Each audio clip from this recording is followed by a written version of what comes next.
શું તમારી ઉંમર 35 વર્ષ વટાવી ચૂકી છે? જો હા, તો સાવધાન થઈ જવાની જરૂર છે. 35 વર્ષની ઉંમર પછી આપણા શરીરમાં મેટાબોલિઝમ ધીમું પડી જાય છે અને હૃદય રોગ, ડાયાબિટીસ તેમજ હાઈ બ્લડ પ્રેશર જેવી ગંભીર બીમારીઓનો ખતરો અચાનક વધી જાય છે. પણ ગભરાવાની જરૂર નથી. આજે આપણે વાત કરીશું એવા 8 શક્તિશાળી આયુર્વેદિક ફૂડ સપ્લિમેન્ટ વિશે. આ સપ્લિમેન્ટનો તમે 35 વર્ષની ઉંમર પછી યોગ્ય ઉપયોગ કરી દેશો તો જીવો ત્યાં સુધી આવી ગંભીર બીમારીઓ તમારાથી કોષો દૂર રહેશે. તો વિડીયો અંત સુધી ચોક્કસ જોજો, કારણ કે આ માહિતી તમારું જીવન બદલી શકે છે. સૌથી પહેલું સપ્લિમેન્ટ છે નોની. નોની એક અદ્ભુત આયુર્વેદિક ફળ છે જે એન્ટીઓક્સિડન્ટ ગુણધર્મોથી ભરપૂર છે. તે આપણી પાચન ક્રિયાને મજબૂત બનાવે છે અને શરીરમાં ઉર્જા તેમજ સામાન્ય સ્વાસ્થ્ય જાળવી રાખવામાં અદ્ભુત મદદ કરે છે. બીજું છે એલોવેરા. વધતી ઉંમર સાથે પેટની સમસ્યાઓ સામાન્ય બને છે.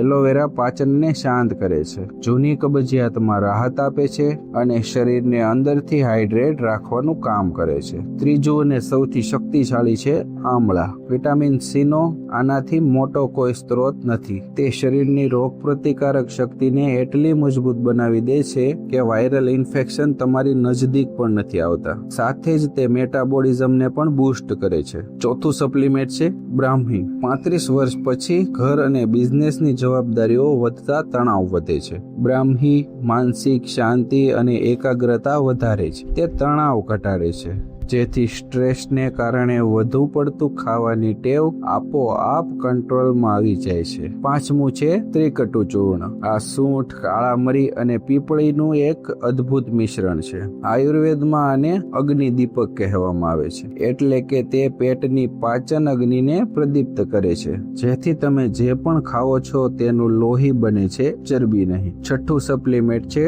અશ્વગંધા. જો તમને દિવસના અંતે થાક અને નબળાઈ લાગતી હોય તો અશ્વગંધા તમારા માટે સંજીવની છે. તે શરીરનો સ્ટેમિના વધારે છે, સ્નાયુઓને મજબૂત કરે છે અને કોર્ટિસોલ એટલે કે સ્ટ્રેસ હોર્મોનને ઓછો કરે છે. સાતમું છે દ્રાક્ષ. તે કુદરતી એન્ટીઓક્સિડન્ટથી ભરપૂર છે. તે લોહીને સાફ રાખવામાં, હૃદયની કાર્યક્ષમતા વધારવામાં અને શરીરને ત્વરિત પોષણ તેમજ ઉર્જા આપવામાં ખૂબ જ મદદરૂપ સાબિત થાય છે. આઠમું અને મહત્વનું સપ્લિમેન્ટ છે વિદાંગ. આયુર્વેદમાં વિદાંગને સર્વશ્રેષ્ઠ કોમિનાશક માનવામાં આવ્યું છે. તે પેટના નકામા પરજીવીઓ અને કીડાઓનો નાશ કરીને પાચન તંત્રના સ્વાસ્થ્યને એકદમ ચોખ્ખું અને તંદુરસ્ત રાખે છે. મિત્રો, આ બધી જ ઔષધિઓ આપણા શરીરને નિરોગી રાખવા માટે વરદાન સમાન છે. પરંતુ યાદ રાખો કે દરેક વ્યક્તિની પ્રકૃતિ એટલે કે વાત, પિત્ત અને કફ અલગ અલગ હોય છે. જેથી આ સપ્લિમેન્ટને તમારા રોજિંદા જીવનમાં સામેલ કરતા પહેલા કોઈ સારા આયુર્વેદિક નિષ્ણાંતની સલાહ ચોક્કસ લો,